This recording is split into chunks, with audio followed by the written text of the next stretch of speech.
Hello dear student, स्वागत है आप सभी का शुभम क्लासेस के इस नए वीडियो में। मैं संजीव सर। स्टूडेंट, आज के इस वीडियो में हम लोग देखने वाले हैं एक समान वैद्युत क्षेत्र में द्विध्रुव पर लगने वाला बल युग्म आघूर्ण और उसके साथ साथ गॉस का नियम। ठीक है, और उसके साथ साथ गॉस का नियम और वैद्युत फ्लक्स, जो कि बहुत ज्यादा इंपॉर्टेंट है।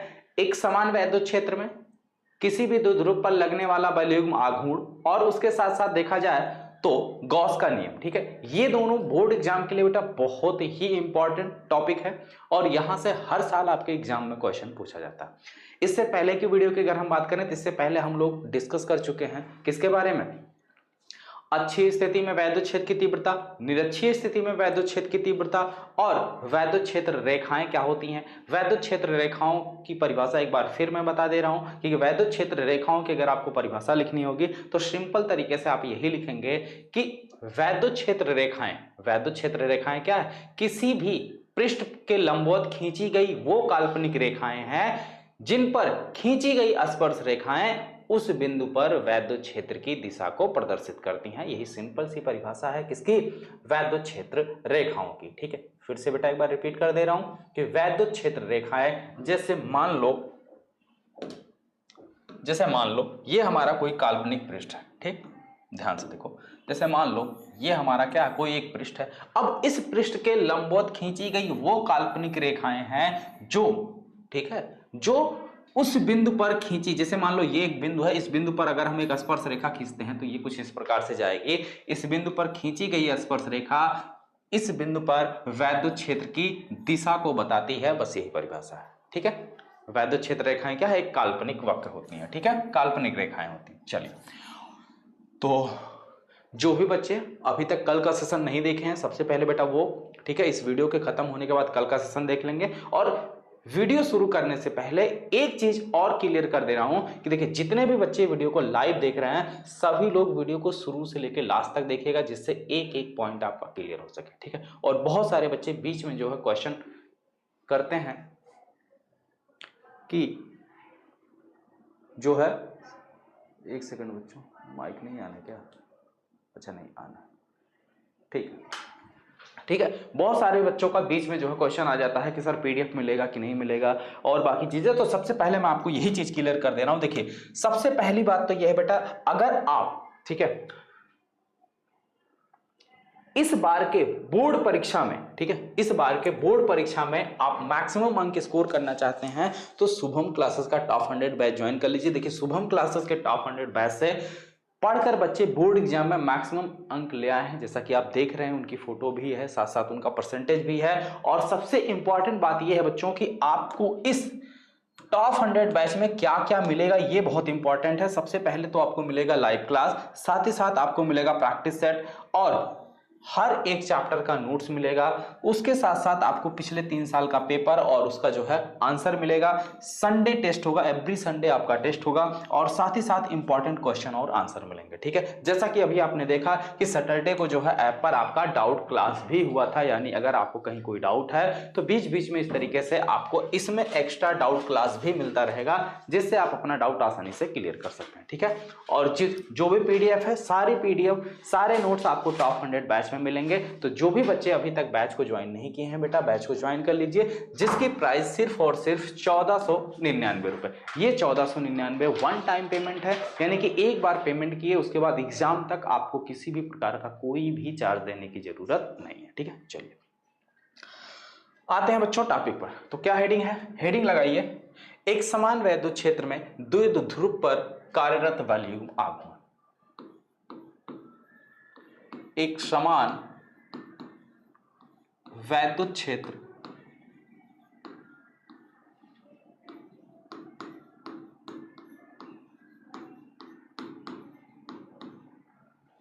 द्विध्रुव पर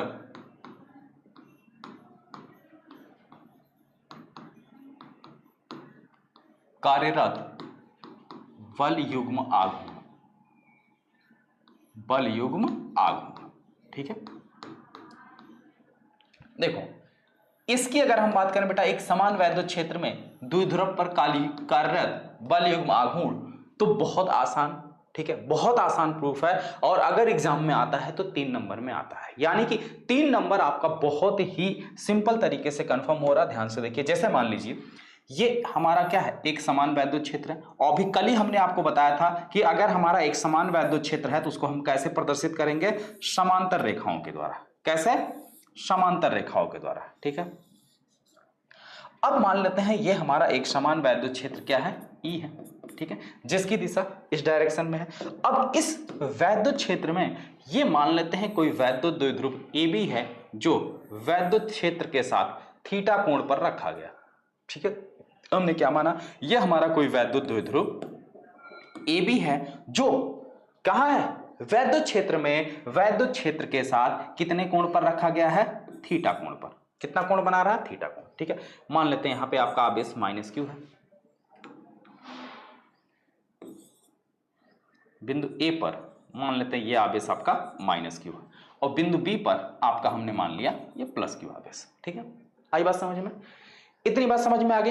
अब एक चीज और यहां पे बेटा ध्यान से समझो कि अगर हम किसी भी आवेश को किसी वैद्युत क्षेत्र के अंदर रखते हैं तो वैद्युत क्षेत्र के द्वारा इस वैद्युत आवेश पर क्या लगता है, एक वैद्युत बल लगता है और जो प्लस वाले आवेश पर वैद्युत बल लगता है वो वैद्युत क्षेत्र की दिशा में लगता है। तो वैद्युत क्षेत्र की दिशा में इस प्लस वाले आवेश पर एक वैद्युत बल एफ ई लगेगा। कितना होगा, वो होगा क्यू ई के बराबर, क्यू ई लगेगा। ठीक, और माइनस वाले आवेश पर जो वैद्युत क्षेत्र ई के द्वारा वैद्युत बल लगेगा वो कितना लगेगा, वो इतना ही लगेगा, लेकिन दिशा क्या होगी, बदल जाएगी। प्लस वाले पे वैद्युत क्षेत्र की दिशा में बल लगता है और माइनस वाले पे वैद्युत क्षेत्र के विपरीत दिशा में। तो वैद्युत क्षेत्र इस दिशा में है, इसका विपरीत इधर होगा, यानी इस डायरेक्शन में क्या लगेगा, एक बल लगेगा एफ बराबर एफ ई बराबर क्यू ई। ठीक है, आई बात समझ में? तो ये प्रॉपर तरीके से इतना समझ में आया। ठीक है, अब प्रूफ करने के लिए 2 लाइन हम नोट्स के लिए आराम से लिखते हैं। क्या लिखते हैं, जो हमने अभी तक ड्रा किया बताया वही चीजें हैं आपको लिखनी है। क्या लिखनी है, ध्यान से देखो। माना कोई वैद्युत द्विध्रुव, कोई वैद्युत द्विध्रुव ए बी एक समान वैद्युत क्षेत्र, एक समान वैद्युत क्षेत्र ई में क्षेत्र के साथ थीटा कोण पर रखा गया। ठीक है, थीटा कोण पर रखा गया। ठीक है, अब इस वैद्युत द्विध्रुव के प्लस क्यू आवेश पर वैद्युत क्षेत्र के द्वारा वैद्युत क्षेत्र की दिशा में एक वैद्युत बल लगता है। ठीक, ये भी लिखो, रखा गया, जिसके प्लस क्यू आवेश पर, जिसके प्लस क्यू आवेश पर वैद्युत क्षेत्र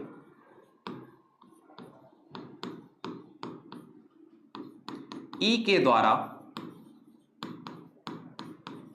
एक वैद्युत बल और वैद्युत बल कितना लगेगा, क्यू ई, एक वैद्युत बल क्यू ई वैद्युत क्षेत्र की दिशा में, वैद्युत क्षेत्र की दिशा में कार्य करता है। ठीक है, या वैद्युत क्षेत्र की दिशा में लगता है। ठीक है, तथा इसी प्रकार से माइनस क्यू आवेश पर वैद्युत क्षेत्र के द्वारा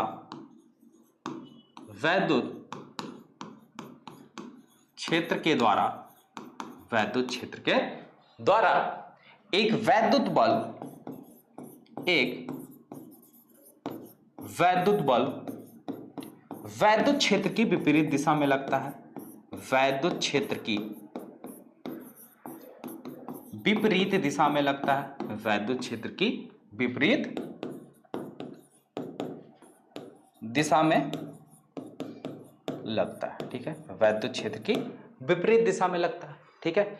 जो दो अलग अलग क्रिया बिंदु ए बी पर कार्य करते हैं, ठीक है। जो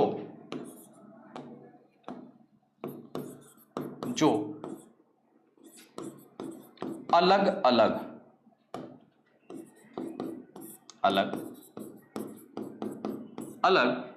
क्रिया बिंदु अलग अलग क्रिया बिंदु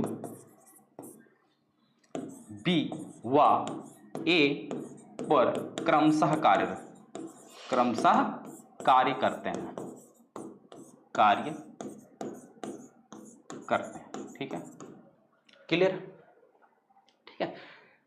क्रमशः कार्य करते हैं। और एक चीज यहां पे और देखो बेटा, ये जो वैद्युत बल आपके कार्य कर रहे हैं ये परिमाण में क्या है, बराबर है। और अगर इनकी दिशा देखी जाए तो इनकी दिशा क्या है, विपरीत है। इनकी दिशा क्या है, विपरीत है। और ये अलग अलग क्रिया रेखा पर कार्य करने के कारण इस बल युग्म को क्या करते हैं, साम्य अवस्था में लाने का प्रयास करते हैं, यानी कि घुमाने का प्रयास करते हैं, ठीक है। आई बात समझ में। देखो अगर दो बल, जैसे ये वैद्युत द्विध्रुव अगर ऐसे रखा होता और इनकी अगर क्रिया रेखा एक ही होती, एक ही क्रिया रेखा पर अगर दो बल कार्य कर रहे हैं और बराबर है परिमाण में, ठीक है, और दिशा विपरीत है, तो इनका नेट जो बलयुग्म आघूर्ण होगा वो शून्य होगा। नेट बलयुग्म आघूर्ण वो क्या होगा, शून्य होगा। क्यों, क्योंकि ये साम्यावस्था में ऑलरेडी है। लेकिन अगर ये साम्यावस्था पे नहीं है, यानी कि इनकी अलग अलग क्रिया रेखा है, तो अगर अलग अलग क्रिया रेखा पर कार्य करते हैं तो क्या करते हैं, द्विध्रुव को घुमाने का प्रयास करते हैं, ठीक है। और इस घुमाने में क्या है, दो बल लग रहे हैं, यानी कि बल युग्म आघूर्ण लगता है, ठीक है। घुमाने के लिए, किसी भी चीज को घुमाने के लिए क्या लगता है, बल युग्म आघूर्ण लगता है, ठीक है। तो वही बल युग्म आघूर्ण हमें निकालना, ठीक है। आगे बात समझ में, बिल्कुल सिंपल बात, क्लियर है। चलिए अब वही चीज हम यहां पे लिखेंगे कि वैद्युत आवेश या जो वैद्युत द्विध्रुव है, वैद्युत द्विध्रुव AB पर दो परिमाण में बराबर बल तथा एक दूसरे के विपरीत कार्य कर रहे हैं। और इन दोनों बलों की क्रिया रेखा अलग अलग होने के कारण ये वैद्युत द्विध्रुव को क्या करते हैं, घुमाने का प्रयास करते हैं। अतः वैद्युत द्विध्रुव को घुमाने में, ठीक है, वैद्युत द्विध्रुव को घुमाने में लगा बल युग्म आघूर्ण टाउ बराबर क्या होगा, दोनों बलों में से कोई एक बल और इनके बीच की जो क्रिया रेखा है उसके बीच की लंबवत दूरी के गुणनफल के बराबर होता है, ठीक है। आई बात समझ में। तो किसी भी द्विध्रुव को अगर हम किसी भी वैद्युत क्षेत्र के अंदर रखते हैं तो उस पे जो लगने वाला बल युग्म आघूर्ण होगा वो क्या होगा, दोनों बलों में से कोई एक बल और इनके क्रिया रेखा के बीच की लंबवत दूरी, दोनों का गुणनफल निकाल लो, वही आंसर होगा, ठीक है। चलो बस लिख लो, दो लाइन और कार्य करते हैं। अलग अलग क्रिया बिंदु B व A पर क्रमशः कार्य करते हैं। दोनों बल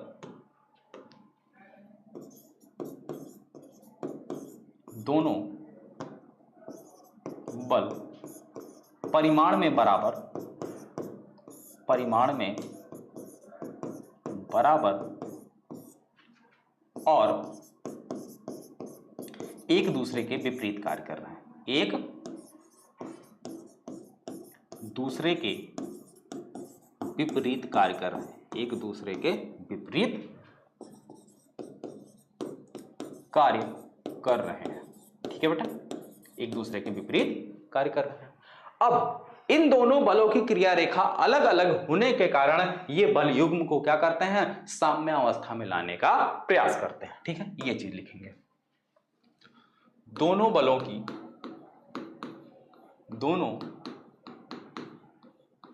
की क्रिया रेखा अलग अलग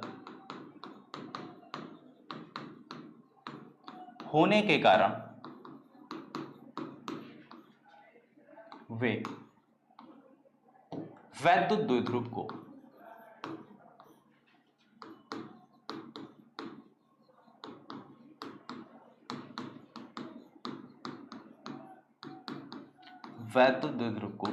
साम्य अवस्था में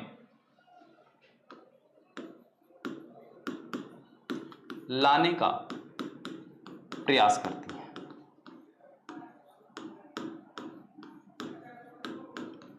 ठीक है, आई बात समझ में। अतः वैद्युत द्विध्रुव पर लगने वाला बल युग्म आघूर्ण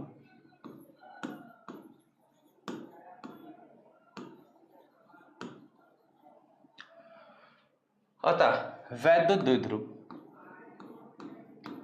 पर लगने वाला बल युग्म आघूर्ण टाउ बराबर क्या हो जाएगा, दोनों बलों में से कोई एक बल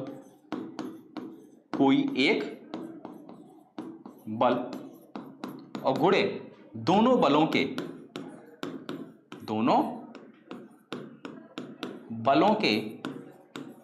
क्रिया रेखा के बीच की दूरी, ठीक है, क्रिया रेखा के बीच की दूरी। अब दोनों बलों में से कोई एक बल अगर हम लेंगे तो बल कितना कार्य कर रहा है, QE कार्य कर रहा है, ठीक। अब बल कितना हमारा कार्य कर रहा है, QE।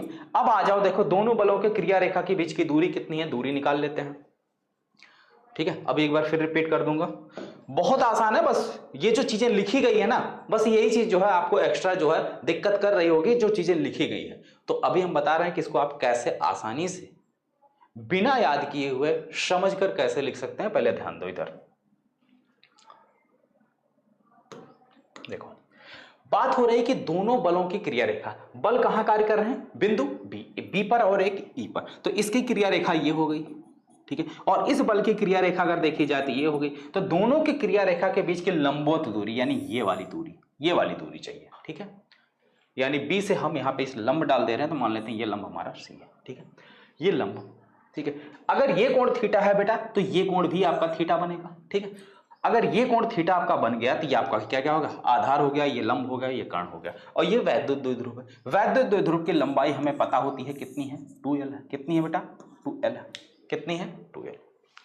तो इस प्रकार से जो आपका BC है, BC बराबर क्या हो जाएगा, ये लंब है, ये कर्ण है, और ये थीटा है, ठीक है। थीटा पता है, कर्ण पता है, तो हमें लंब निकालना है, तो लंब किस में आएगा, साइन थीटा में। तो साइन थीटा बराबर क्या हो जाएगा, लंब बटे कर्ण, यानी कि BC बटे कर्ण, यानी कि AB, और AB की लंबाई है कितनी बेटा, BC बटे 2l, ठीक है। तो BC बराबर क्या हो जाएगा, 2l सीधे को इधर भाग इधर आएगा, गुणा हो जाएगा 2l साइन थीटा। और यही दोनों बलों की क्रिया रेखा के बीच की क्या है बेटा, लंबवत दूरी है, बस यहां पे रख दो QE और गुणे 2l, ठीक है। अब Q को उसके साथ में शिफ्ट कर दो, या 2l को इधर लेके चले आओ, ठीक है। तो देखो Q 2l इंटू E ऐसे भी कर सकते हैं, या इसको ऐसे कर सकते हैं 2QL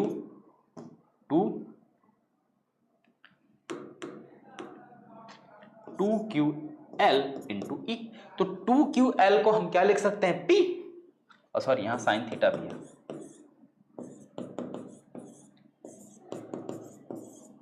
इसको हम क्या लिख सकते हैं, P। तो ये क्या हो गया, P, और ये हो गया E sine theta, PE sine theta. यही जो है हमारा क्या है, लगने वाला बल युग्म आघूर्ण है, PE साइन थीटा। अच्छा यहां देखो, ये तो निकल के आ गया, यहां कोई दिक्कत नहीं। अब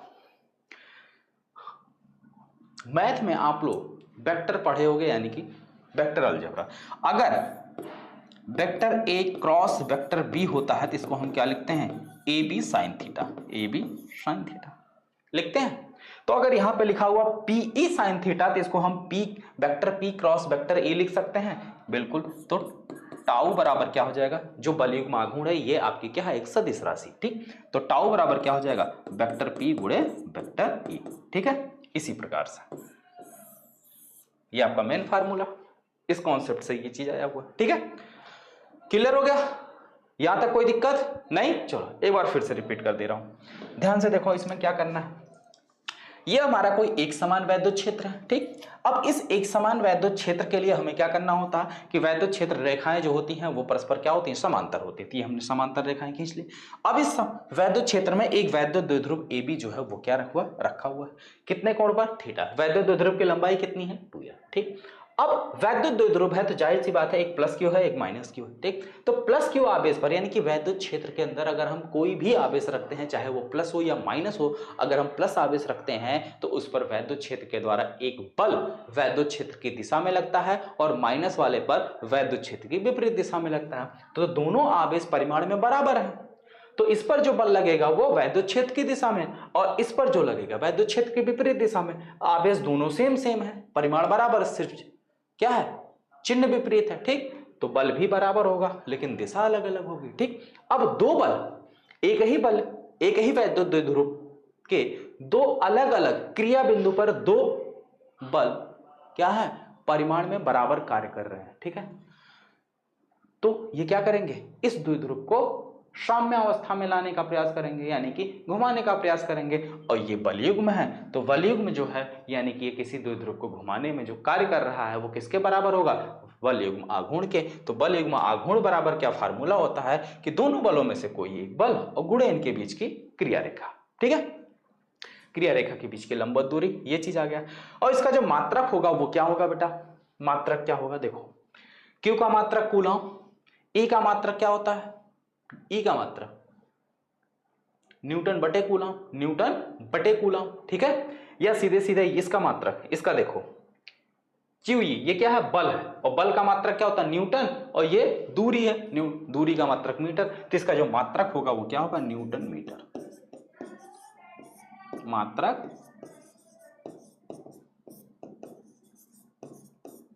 मात्रक जो होगा वो क्या होगा बेटा, न्यूटन मीटर होगा, ठीक है। चलिए मात्रक निकल गया। अब यहीं लगे हाथ इसकी बीमा भी निकालिए। बीमा, अगर आपको बीमा निकालनी है किसकी, टाउ की, तो इसका मात्रक क्या है, न्यूटन मीटर, क्या है, न्यूटन मीटर। तो यानी कि n की बीमा, न्यूटन की बीमा और साथ साथ मीटर की बीमा, ठीक है, मीटर, चलो लिख ही देता हूं पूरा, P की बीमा और साथ साथ E की बीमा, ठीक है। अब इसका जो मात्रक होगा वो क्या होगा, न्यूटन की बीमा और साथ साथ मीटर की बीमा, ठीक है। न्यूटन को क्या लिखते हैं, mLt की पावर -2, मीटर के लिए L, तो क्या हो गया mL² t की पावर -2, ठीक। ये जो है आपकी बीमा निकल के आ गई।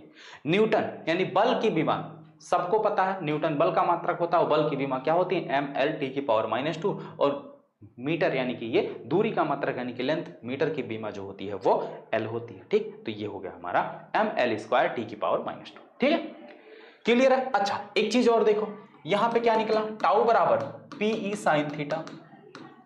यदि थीटा बराबर 90 डिग्री, यानी अगर हम द्विध्रुव को इस ऐसे कोण पे नहीं, बिल्कुल ऐसे लंबवत रख दें, इस प्रकार से द्विध्रुव को ऐसे कोण पे नहीं, बिल्कुल ऐसे लंबवत रख दें, तब जो लगने वाला बलयुग्म आघूर्ण होगा वो मैक्सिमम होगा, क्या होगा, तब जो टाउ होगा वो क्या होगा, मैक्सिमम होगा, क्योंकि थीटा 90 डिग्री और साइन 90 का अधिकतम मान एक होता है। साइन का अधिकतम मान कहां मिलता है, 90 अंश पे। तो जो अगर ये मैक्सिमम हो गया तो ये क्या हो जाएगा, PE, ये इसका मैक्सिमम मान है, ठीक है, क्लियर हो गया। चलिए बहुत बढ़िया। अब बात करते हैं बेटा वैद्युत फ्लक्स की, किसकी, वैद्युत फ्लक्स। वैद्युत फ्लक्स क्यों इंपॉर्टेंट हो रहा, क्योंकि गॉस की जो प्रमेय है उसका पूरा किस पर बेस्ड है, वैद्युत फ्लक्स पर। हर एक प्रूफ में आपको वैद्युत फ्लक्स का कॉन्सेप्ट रखना है गॉस की प्रमेय के लिए, ठीक है। तो चलिए अब बात करते हैं गॉस की प्रमेय की, लेकिन उससे पहले वैद्युत फ्लक्स, तो हेडिंग लगाओ आप लोग, वैद्युत फ्लक्स।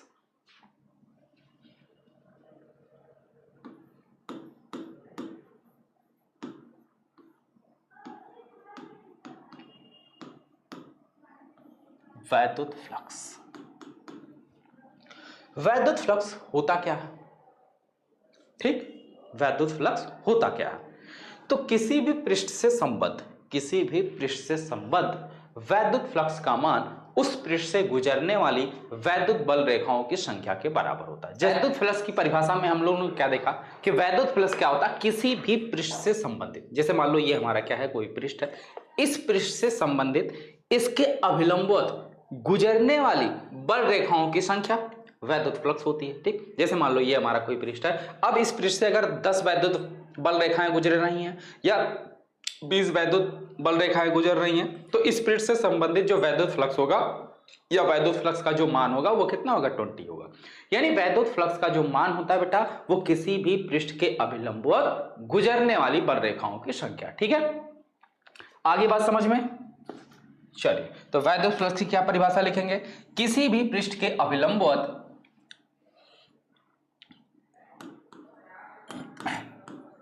किसी भी पृष्ठ से संबंधित या किसी भी पृष्ठ से संबद्ध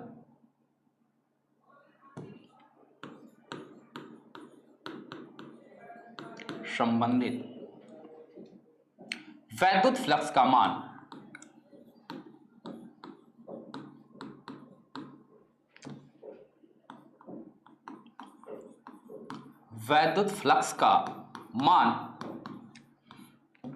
उस पृष्ठ से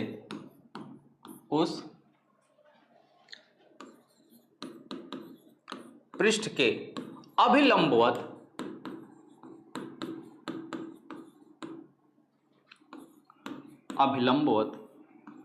गुजरने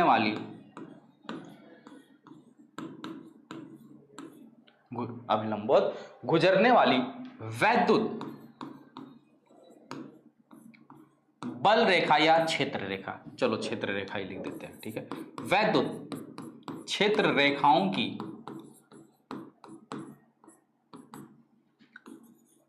संख्या के बराबर होता है, क्षेत्र रेखाओं की संख्या के बराबर होता है,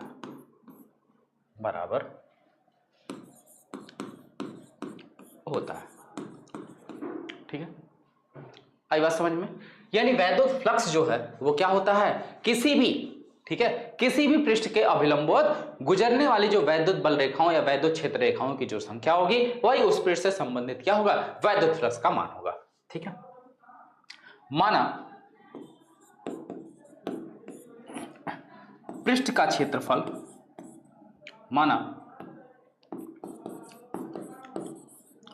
किसी पृष्ठ का क्षेत्रफल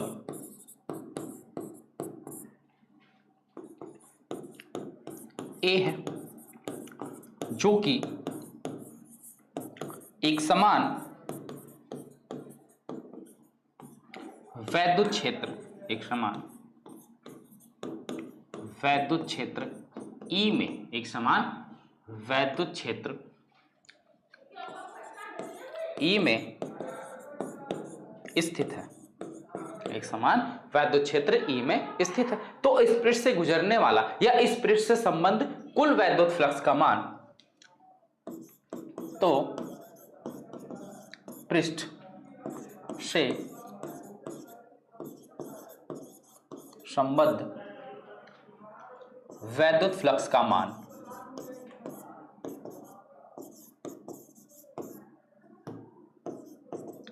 वैद्युत फ्लक्स का जो मान होगा वो कितना होगा, फाई ई बराबर ई डॉट ए, या यही डॉट प्रोडक्ट के लिए हम लोग यूज करते हैं कॉस थीटा।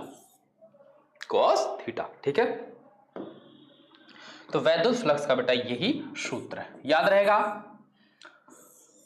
समझ गए, बोलो आगे बात पूरा प्रॉपर ढंग से समझ में।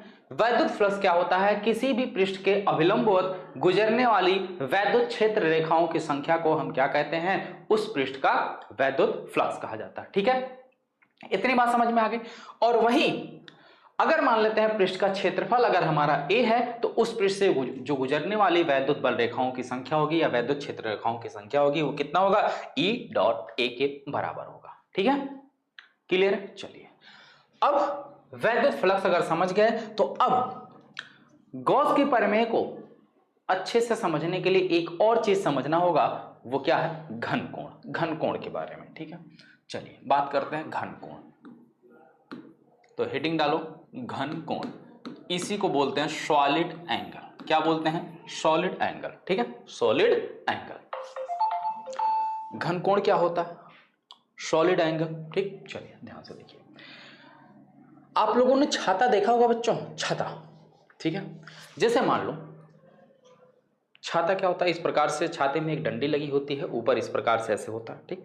अब छाते की हर एक तीली को डंडी से मिला दो तो छाते का जो काला वाला वो कपड़ा होता है, उस काले वाले कपड़े के द्वारा छाते की जो डंडी होती है, उस डंडी पे जितना भी कोण बनेगा उसी को हम क्या कहते हैं, घनकोण कहते हैं।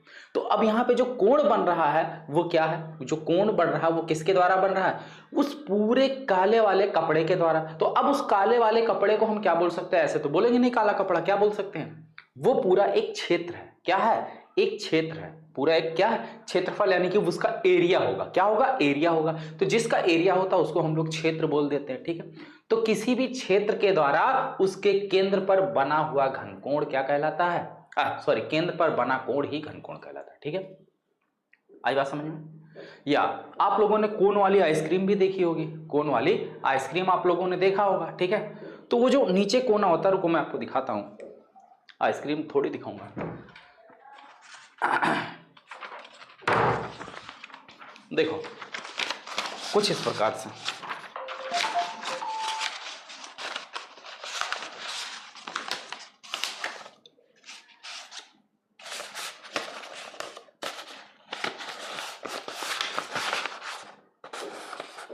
देखो इसको अगर हम क्या करें, थोड़ा सा बारीक, ये तो थोड़ा ज्यादा हो गया है, इसको थोड़ा ऐसे काट दें, ठीक है, दिखा रहा हूं मैं आपको।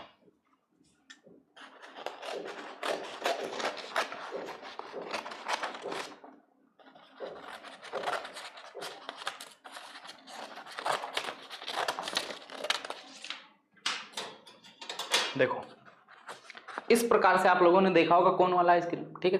तो ये जो कॉर्नर पे, यानी कि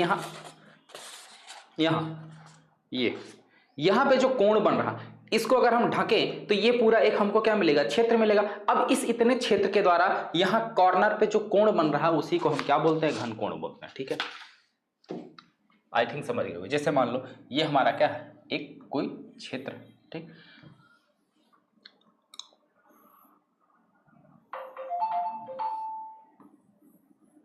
ये मान लेते हैं कोई क्षेत्र। अब इस क्षेत्र के द्वारा यहां, ठीक है, इसके यहां केंद्र पर जो कोण बनेगा उसी को हम क्या बोलते हैं, घन कोण बोलते हैं, ठीक है। अगर ये क्षेत्रफल, क्षेत्र जो है हमारा स्मॉल क्षेत्र है ds, तो स्मॉल क्षेत्र के द्वारा जो केंद्र पर कोण बनेगा वो क्या बनेगा, स्मॉल कोण बनेगा, जिसे हम लोग d ओमेगा बोलते हैं, ठीक है। अच्छा, एक और चीज, अगर हम नॉर्मल कोण की बात करें बेटा, नॉर्मल कोण की बात करें तो कोण बराबर क्या होता है, चाप बटे त्रिज्या। कोण बराबर क्या होता है, चाप बटे में त्रिज्या, चाप बटे में त्रिज्या, यही ना होता है। लेकिन ठीक है, यहां पे अगर हम बात करेंगे घनकोण की, तो घनकोण में चाप की जगह क्या आ जाता है, क्षेत्रफल आ जाता है। क्या है, क्षेत्रफल आ जाता है। क्या आ जाता है, क्षेत्रफल। यानी किसी भी क्षेत्रफल के द्वारा उसके केंद्र पर जो कोण बनता है उसे हम क्या कहते हैं, घनकोण कहते हैं, ठीक है। चलिए, इसका जो मात्रक होता है वो स्टेरेडियन होता है। क्या होता है, स्टेरेडियन होता, स्टेरेडियन। और किसी भी कंप्लीट गोले के द्वारा, किसी भी कंप्लीट गोले के द्वारा जो केंद्र पर कोण बनेगा वो टोटल 4 पाई बनेगा। टोटल कितना बनेगा, 4 पाई बनेगा,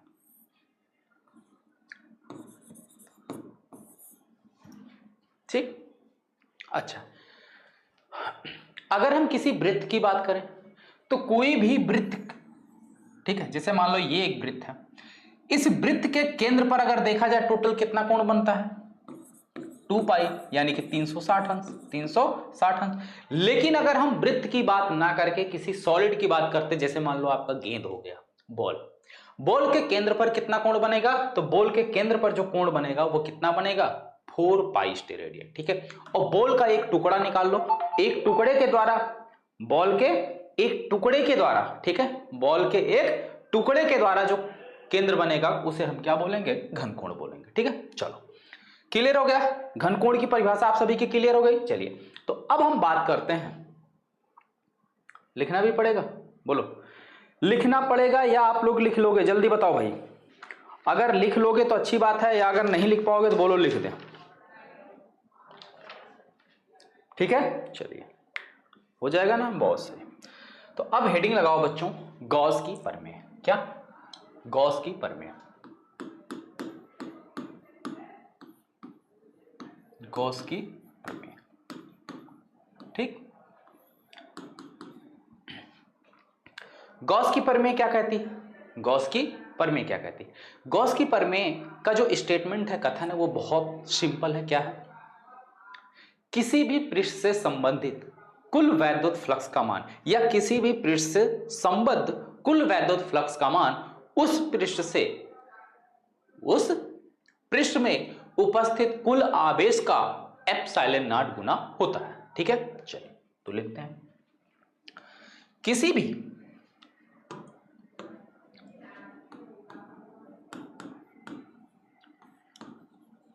भी पृष्ठ से संबद्ध वैद्युत फ्लक्स का मान, वैद्युत फ्लक्स का मान, पृष्ठ से संबंध वैद्युत फ्लक्स का मान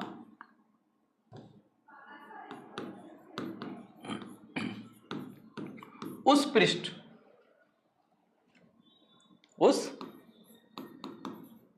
पृष्ठ से संबद्ध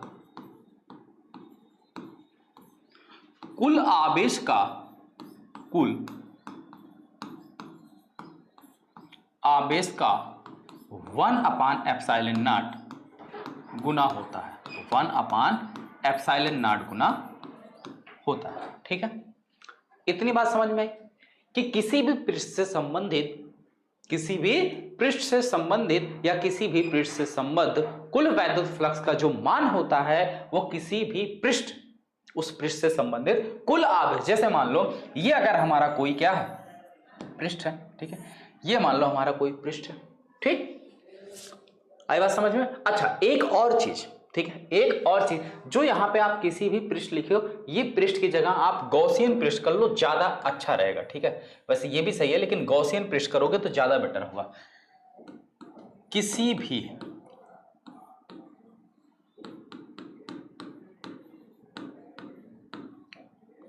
गॉसियन पृष्ठ से संबंध, जैसे मान लो ये हमारा कोई गॉसियन पृष्ठ, यहां पे कुल आवेश का मान है कितना, Q, तो इससे जो गुजरने वाला कुल वैद्युत फ्लक्स जो फाई ई होगा, फाई ई, इसका जो मान होगा वो किसके बराबर होगा, Q/ε0 के बराबर होगा, Q/ε0 के बराबर होगा। ठीक है, यही क्या है, गॉस की प्रमेय का कथन। अब इसी को हमें करना है बेटा प्रूफ, इसी को हमें क्या करना है, प्रूफ करना है कि वाकई में ये इतना होता है। क्लियर हो गया? बोलो, यहां तक सभी का समझ में आया?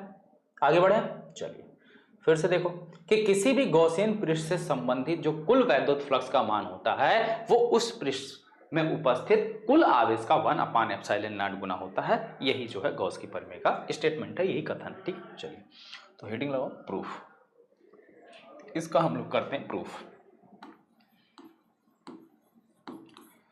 ठीक है, चलो इसको हम लोग क्या कर रहे हैं, सिद्ध कर लेते हैं। ठीक है, चलो मान लेते हैं, माना कोई एक बिंदु आवेश यहां पे क्या है, मान लेते हैं कोई बिंदु O है जहां पर एक बिंदु आवेश कितना है, +Q उपस्थित है। ठीक, क्लियर। अब इस बिंदु आवेश के चारों ओर अगर हम क्या खींचे, एक गॉसियन पृष्ठ, अगर मान लो इस तरीके से हमने खींचा, ये हमने क्या किया, इस बिंदु आवेश के चारों ओर एक गॉसियन पृष्ठ खींचा। क्या खींचा, गॉसियन पृष्ठ खींचा। अब इस गॉसियन पृष्ठ के एक मान लेते हैं छोटा सा, इस गॉसियन पृष्ठ का कोई मान लेते हैं छोटा सा क्षेत्रफल अवयव, यहां हम ले लेते हैं ये ds। ठीक है, ये एक छोटा सा क्षेत्रफल अवयव हम ले लिए ds। क्या ले लिया हमने, ds। ठीक है, पूरा पृष्ठ ना लेके बस की पृष्ठ पर एक छोटा सा क्षेत्रफल अवयव, जैसे मान लो आप लोगों ने वो देखा होगा वॉलीबॉल देखा होगा, वॉलीबॉल में कुछ इस तरीके की संरचना आपको देखने को मिलती है, बोलो दिखाई देता है, इस प्रकार की कुछ संरचना दिखाई देती है, हाँ या ना बोलो भाई, इस प्रकार से। तो यानी पूरा वॉलीबॉल का पृष्ठ ना लेके हम एक छोटा सा ये क्षेत्रफल अवयव ले रहे हैं। क्या कर रहे हैं, छोटा सा क्षेत्रफल अवयव ले रहे हैं, वही चीज है। ठीक है, ये छोटा सा क्षेत्रफल अवयव हमने ले लिया ds। अब इस क्षेत्रफल अवयव का जो क्षेत्रफल वेक्टर होगा, यानी जिसे हम बोलेंगे ds कैप, क्षेत्रफल वेक्टर इसके लंबवत होगा, ये होगा हमारा ds कैप क्षेत्रफल वेक्टर।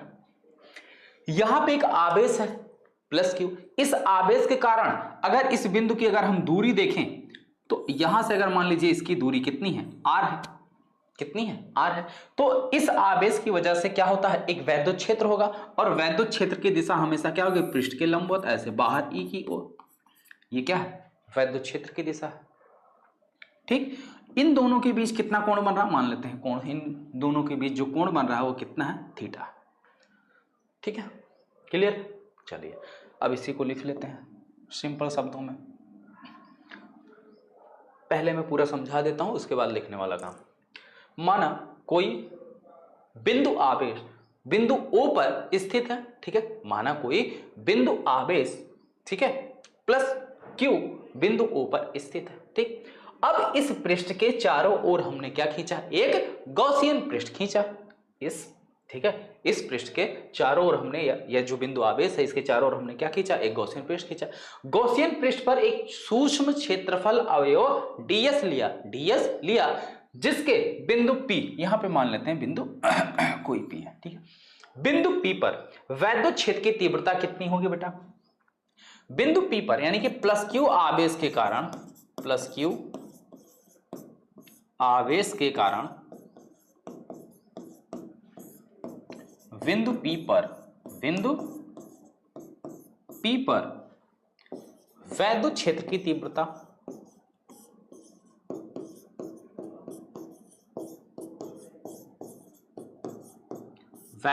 तीव्रता E बराबर कितना होगा, 1/4πε0 और Q बटे में R स्क्वायर,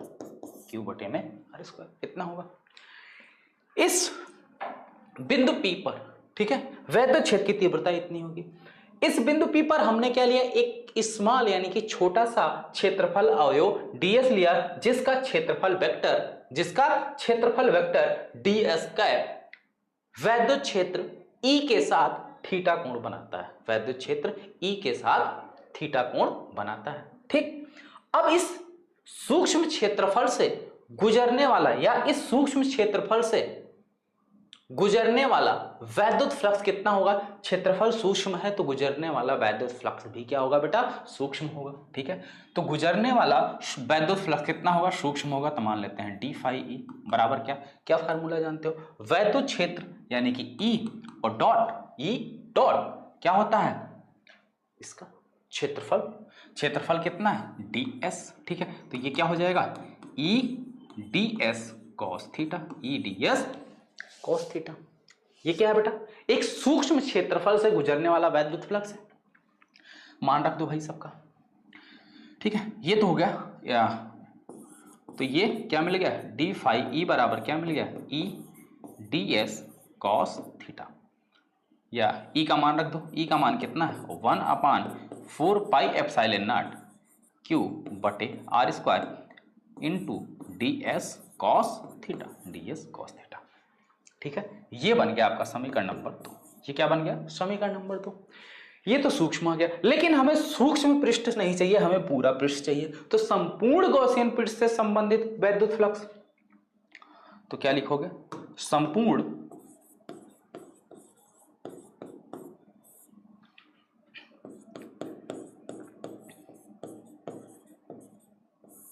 गॉसियन पृष्ठ से गुजरने वाला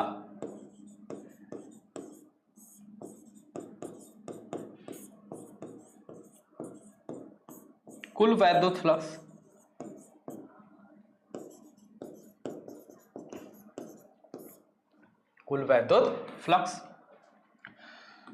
फाई ई बराबर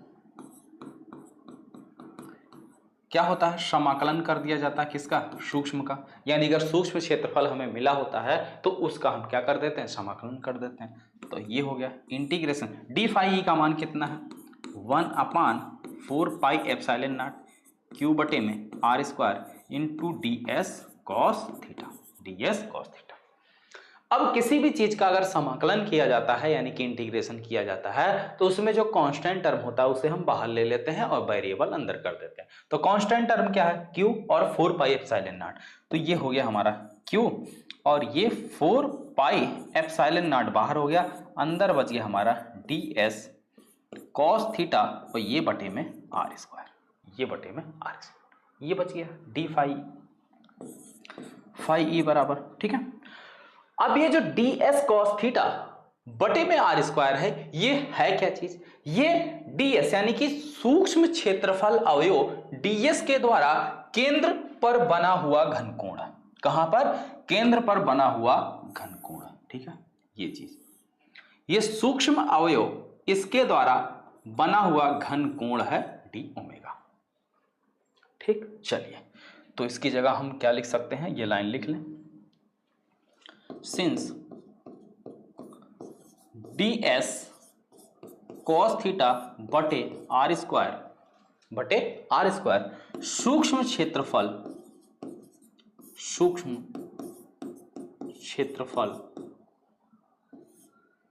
ds के द्वारा केंद्र पर बना घनकोण, ठीक है। सूक्ष्म, तो यानी इसकी जगह हम क्या लिख सकते हैं, डी ओमेगा लिख सकते हैं। बोलो बेटा, लिख सकते हैं कि नहीं। चलिए आगे देखिए, तो हम क्या लिख लिए यहां पे, फाई ई बराबर Q upon 4 pi epsilon not integration of D omega. अब सोचो, ये सूक्ष्म क्षेत्रफल के द्वारा केंद्र पर बना हुआ घनकोण जो है वो डी ओमेगा है, तो पूरे पृष्ठ के द्वारा केंद्र पर कितना कोण बनेगा, 4 पाई। अभी भी बताया गया कि कोई भी सॉलिड हो तो किसी भी सॉलिड के द्वारा केंद्र पर जो कोण बनता है 4 पाई बनता है, ठीक है। चलो, तो ये हो गया आपका फाई ई क्यू बटे 4 पाई एप्सिलॉन नॉट और इंटू इसका मान कितना आ गया 4 पाई, तो 4 पाई से 4 पाई कैंसिल हो गया, तो फाई ई बराबर क्या हो गया, क्यू बटे एप्सिलॉन नॉट, जो कि हमें क्या करना था, प्रूफ करना था। यही तो है गॉस की प्रमेय, ठीक है, यही गॉस की प्रमेय है, यही गॉस की प्रमेय है, ठीक है, यही गॉस की प्रमेय है। क्लियर हो गया, बोलो सभी का क्लियर हो गया। चलो, तो अब अगर क्लियर हो गया, एक बार फिर से मैं रिपीट कर देता हूं, क्या है, ध्यान से देखो। माना कोई बिंदु आवेश, ठीक है, माना कोई बिंदु आवेश प्लस क्यू बिंदु O पर स्थित है, ठीक है। अब इस बिंदु O के चारों ओर हमने क्या खींचा, एक गॉसियन पृष्ठ खींचा, ठीक। उस गॉसियन पृष्ठ पर कोई बिंदु P है जिसकी प्लस क्यू आवेश से दूरी स्मॉल r है, तो प्लस क्यू आवेश के कारण बिंदु P पर वैद्युत क्षेत्र की तीव्रता कितनी हो जाएगी, E बराबर 1/4 पाई एप्सिलॉन नॉट क्यू बटे आर स्क्वायर, ठीक है, ये हो जाएगी। अब इस बिंदु P पर हमने एक सूक्ष्म क्षेत्रफल अवयव ds लिया, सूक्ष्म क्षेत्रफल अवयव ds लिया, और इस सूक्ष्म क्षेत्रफल अवयव ds जिसका क्षेत्रफल वेक्टर ds स्क्वायर वैद्युत क्षेत्र E के साथ थीटा कोण बनाता है, ठीक है। तब सूक्ष्म क्षेत्रफल अवयव ds से गुजरने वाला वैद्युत फ्लक्स कितना हो जाएगा, d फाई बराबर E डॉट ds। उसके बाद सूक्ष्म मिल गया, E का मान रख दिया गया, तो सूक्ष्म क्षेत्रफल के द्वारा अगर हमें वैद्युत फ्लक्स मिल गया, हमें सूक्ष्म की जगह क्या चाहिए, अब संपूर्ण चाहिए। तो संपूर्ण गॉसियन पृष्ठ से गुजरने वाला जो वैद्युत फ्लक्स होता है, जो सूक्ष्म पृष्ठ का होता है, उसी का हम क्या कर देते हैं, समाकलन कर देते हैं। तो इसका हमने किया समाकलन। अब समाकलन करने में जो चीज कांस्टेंट होता है उसे बाहर ले लेते हैं, जो चीज वेरिएबल होता है, वेरिएबल कौन होगा, क्यों, आवेश तो बदलेगा नहीं, 4 पाई एप्सिलॉन नॉट वैसे भी कांस्टेंट है, r भी आपका वेरिएबल है। क्यों, क्योंकि देखो यहां से इसकी दूरी r है, यहां जाओगे और ज्यादा हो जाएगा, यहां आओगे कम हो जाएगा, यहां आओगे कम हो जाएगा, तो यानी r का भी मान बदल रहा, यानी ये वेरिएबल हुआ, ठीक है। और उसके साथ साथ ds यानी कि ये जो सूक्ष्म क्षेत्रफल इतना लिए तो ds होगा, इतना लोगे तो और बढ़ेगा, तो इस प्रकार से वेरिएबल आपका ds है ये, ठीक। बाकी उसके साथ cos थीटा, ठीक है। तो जो कांस्टेंट था उसको हमने बाहर निकाला, जो वेरिएबल था उसको अंदर रखा। अब ये चीज अगर हम ध्यान से देखें तो ये चीज क्या है, ds cos थीटा बटे r square, ds cos theta बटे आर स्क्वायर, ds क्या चीज है, क्षेत्रफल है, और नीचे r क्या है, दूरी, जिसे अगर त्रिज्या के शब्दों में ले त्रिज्या स्क्वायर, तो कोण की अगर हम बात करें, कोण बराबर क्या होता है, चाप बटे त्रिज्या। इसी प्रकार से घनकोण में क्या होता है, क्षेत्रफल बटे त्रिज्या का स्क्वायर होता है, तो यानी कि आर स्क्वायर हो गया। ठीक है, तो क्षेत्रफल हो गया, ऊपर क्षेत्रफल नीचे आर स्क्वायर, तो यानी एक तरीके से ये क्या बन रहा है, घनकोण बन रहा है। तो ये सूक्ष्म क्षेत्रफल अवयव डीएस के द्वारा केंद्र पर बना हुआ घनकोण है, तो इसकी जगह हम क्या लिख सकते हैं, डी ओमेगा लिख सकते हैं। तो इसकी जगह अगर हम डी ओमेगा लिख दिए तो यानी सूक्ष्म क्षेत्रफल के द्वारा अगर केंद्र पर कोण बन रहा है डी ओमेगा, तो पूरे पृष्ठ के द्वारा केंद्र पर कितना कोण बनेगा, 4 पाई। वही चीज यहां आगे दिखाया गया, 4 पाई, 4 पाई से 4 पाई कैंसिल हो गया, तो यही क्या होगी, गॉस की प्रमेय। ठीक है, स्क्रीनशॉट लेना हो तो बेटा ले सकते हो। ठीक है, क्लियर है, बोलो। स्क्रीनशॉट अगर किसी को लेना है तो ये ले सकते हो। ठीक है, चलो क्लियर। अच्छा चलो, भाषा वो भी लिख देता हूं, लैंग्वेज, नहीं तो आप लोग बोलोगे सर जी लिखेंगे नहीं। माना कोई प्लस क्यू आवेश किसी पृष्ठ, किसी गॉसियन पृष्ठ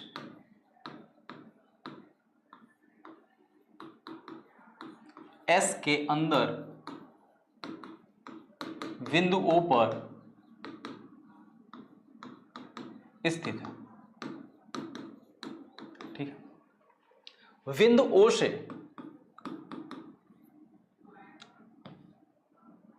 गॉसियन पृष्ठ, गॉसियन पृष्ठ पर माना कोई बिंदु P, माना कोई बिंदु P है जिसकी दूरी O से स्मॉल r है। ठीक है, तब बिंदु P पर प्लस क्यू आवेश के कारण बिंदु P पर जो वैद्युत क्षेत्र की तीव्रता होगी, ठीक ये, और बिंदु P पर एक सूक्ष्म क्षेत्रफल अवयव, एक सूक्ष्म क्षेत्रफल अवयव ds लिया। ठीक है, जो E के साथ, जो, चलो यहीं तक ठीक लिया। ठीक, अब देखो प्लस क्यू आवेश के कारण बिंदु P पर वैद्युत क्षेत्र की तीव्रता इतनी, उसके बाद इतना लिखने के बाद ये लाइन, उसके बाद यहीं पे इसके बाद क्या लिखोगे कि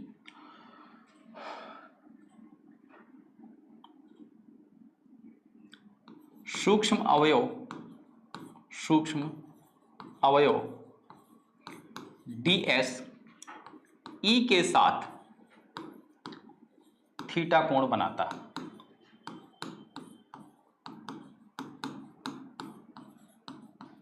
ठीक है, ds का क्षेत्रफल वेक्टर, ठीक है, बनाता है। तब सूक्ष्म अवयव ds से गुजरने वाला वैद्युत फ्लक्स, वैद्युत फ्लक्स कितना होगा, बस उसके बाद पूरा कंटिन्यू, बस लैंग्वेज के रूप में इतना ही आपको लिखना था। ठीक है, क्लियर हुआ यहां तक सब कुछ, कोई दिक्कत नहीं। चलिए अब बढ़ते हैं आगे। ठीक है, यहीं पे एक और नई चीज आती है, गॉस के नियम के जो अनुप्रयोग होते हैं, गॉस के नियम के अनुप्रयोग में इस बार के बोर्ड परीक्षा में एक क्वेश्चन पूछा गया था जो कि आपके अनुप्रयोग में नहीं था, फिर भी वो क्वेश्चन पूछा गया था। लेकिन अगर उस क्वेश्चन को आप ध्यान से देखें तो उस क्वेश्चन में ऐसा कुछ नहीं है प्रूफ करने लायक। ठीक है, लेकिन बहुत आसान था। अब एक तरीके से कहा भी जा सकता है कि हाँ ये क्वेश्चन जो है, यानी कि जो क्वेश्चन पूछा गया था ये हमारा आउट ऑफ सिलेबस था, लेकिन एक तरीके से देखा जाए तो सिलेबस का भी पार्ट था। ठीक है, चलिए दोनों चीज। क्वेश्चन क्या था, तो हेडिंग अब लगाओ, गॉस के नियम का अनुप्रयोग, गॉस के नियम का अनुप्रयोग,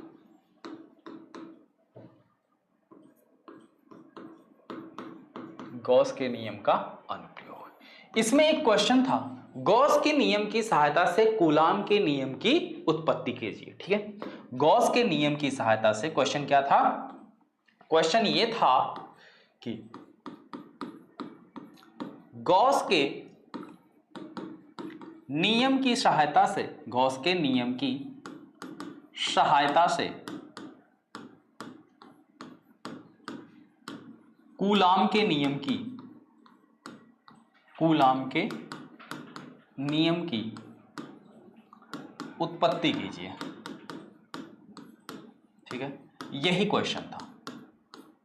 ठीक, कैसे करना ध्यान से देखो। जैसे इसके लिए बहुत सिंपल तरीका है। ठीक है, बहुत ही सिंपल तरीका। करना क्या इसके लिए, जैसे मान लीजिए ये हमारा क्या है, कोई भी ये गॉसियन पृष्ठ हमने मान लिया, माना ये हमारा कोई गॉसियन पृष्ठ है। ये इस गॉसियन पृष्ठ का केंद्र O हो गया, जहां पे कोई प्लस क्यू आवेश इस प्रकार से स्थित है। अब इस गॉसियन पृष्ठ से, इस गॉसियन पृष्ठ से r दूरी पर हम मान लेते हैं कोई बिंदु P है, कोई बिंदु P है, और इस बिंदु P पर हम एक छोटा सा सूक्ष्म क्षेत्रफल अवयव ले लेते हैं ds। हमने क्या छोटा सा सूक्ष्म क्षेत्रफल अवयव क्या लिया? ds ले लिया। इसका क्षेत्रफल कितना है? ds। इसका क्षेत्रफल वेक्टर किधर होगा? इसका क्षेत्रफल वेक्टर इस पृष्ठ के लंबवत होगा। इस क्षेत्रफल वेक्टर जो होगा, एक सेकंड रुक जाओ, ये सेंटर में होना चाहिए, सेंटर में कर दूं। ठीक है, इस प्रकार से। ठीक है, तो इसका जो क्षेत्रफल वेक्टर होगा, यानी कि ये जो ds है, इसका क्षेत्रफल वेक्टर मान लेते हैं ये है क्षेत्रफल वेक्टर, यानी ds कैप हमेशा क्षेत्रफल के लंबवत होता है। ठीक, इस बिंदु P पर, इस बिंदु P पर हमें क्या करना है? वैद्युत क्षेत्र की तीव्रता निकालनी है। तो अब इसकी यहां से दूरी कितनी है? इस मान आ रहा है। तो फिर वही पुराना कॉन्सेप्ट लिखोगे। क्या लिखोगे कि माना कोई बिंदु आवेश प्लस क्यू किसी गॉसियन पृष्ठ के अंदर बिंदु O पर स्थित है। ठीक है, बिंदु O पर स्थित है। बिंदु O से r दूरी पर स्थित गॉसियन पृष्ठ पर एक सूक्ष्म क्षेत्रफल अवयव ds लिया, सूक्ष्म क्षेत्रफल अवयव ds लिया, जिसका क्षेत्रफल वेक्टर, जिसका क्षेत्रफल वेक्टर ds कैप बिंदु P पर वैद्युत क्षेत्र की तीव्रता, वैद्युत क्षेत्र की तीव्रता E के साथ थीटा कोण बनाता है। वैद्युत क्षेत्र E के साथ थीटा कोण बनाता है। ठीक है, तब सूक्ष्म क्षेत्रफल अवयव ds से गुजरने वाला वैद्युत फ्लक्स कितना हो जाएगा? सूक्ष्म वैद्युत फ्लक्स dE बराबर E डॉट ds, या यही क्या हो जाएगा? d फाई E बराबर ये हो जाएगा E ds cos theta, E ds cos theta. ठीक है, क्लियर? आई बात समझ में? बोलो, यहां तक बात समझ में आ गई?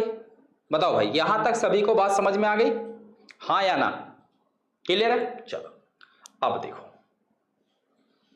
आगे, आगे आ जाओ भाई। ये आपका हो गया सूक्ष्म क्षेत्रफल के द्वारा। इसी प्रकार से संपूर्ण पृष्ठ के द्वारा गुजरने वाला वैद्युत फ्लक्स, संपूर्ण गॉसियन पृष्ठ से गुजरने वाला वैद्युत फ्लक्स, संपूर्ण गॉसियन पृष्ठ से गुजरने वाला वैद्युत फ्लक्स कितना हो जाएगा? फाई ई बराबर integration of E ds cos theta, E ds cos theta. ठीक, अब फाई ई बराबर ई बाहर हो गया, integration of ds cos theta, ds cos theta. ठीक है, ds cos थीटा। आगे, अब आगे देखो बेटा,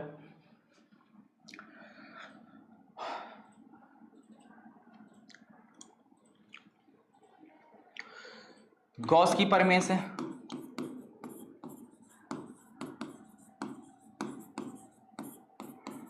गॉस की प्रमेय से फाई ई बराबर क्यू बटे एप्सिलॉन नॉट होता है। ये अगर आपका समीकरण 1 है, ये समीकरण 2 है, तो समीकरण 1 और 2 से क्या मिलेगा? क्यू अपान एप्सिलॉन नॉट बराबर ई इंटू इतना। समीकरण 1 व 2 से, 1 और 2 से हमें क्या मिलेगा, क्यू बटे एप्सिलॉन नॉट बराबर, क्यू बटे एप्सिलॉन नॉट बराबर क्या हो जाएगा, integration sorry E into integration ds cos theta. यदि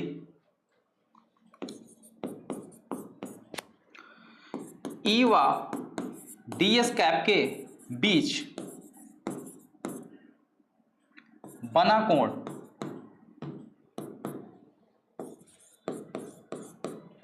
या दोनों समांतर हो जाए, वह ds समांतर हो, क्या हो, समांतर हो, तो इनके बीच कितना कोण बनेगा, 0 डिग्री का, 0 का मान होता है 1, तो ये क्या हो जाएगा आपका क्यू बटे epsilon not equal to e integration ds। ठीक है। अब अगर आप किसी भी पृष्ठ का ds क्या है, एक छोटे से पृष्ठ का क्षेत्रफल है, तो पूरे पृष्ठ का क्षेत्रफल कितना होगा, अगर वो गोला होगा तो पूरे पृष्ठ का क्षेत्रफल कितना होगा, 4 पाई r स्क्वायर। तो जो इंटीग्रेशन ds है इसका मान कितना हो जाएगा, 4 पाई r स्क्वायर। तो q बटे epsilon not equal to e into 4 pi r square. तो 4 पाई इधर, r स्क्वायर इधर गुणे में इधर आएगा, भाग में हो जाएगा, तो e बराबर क्या हो गया, q बटे 4 pi epsilon not into r square. इसको थोड़ा सा सीक्वेंस में कर लो तो 1/4 pi epsilon not into q बटे r स्क्वायर। ये बिंदु P पर क्या मिल गया, वैद्युत क्षेत्र की तीव्रता। यदि हम बिंदु P पर कोई परीक्षण आवेश Q0 रख दें, यदि बिंदु P पर कोई परीक्षण आवेश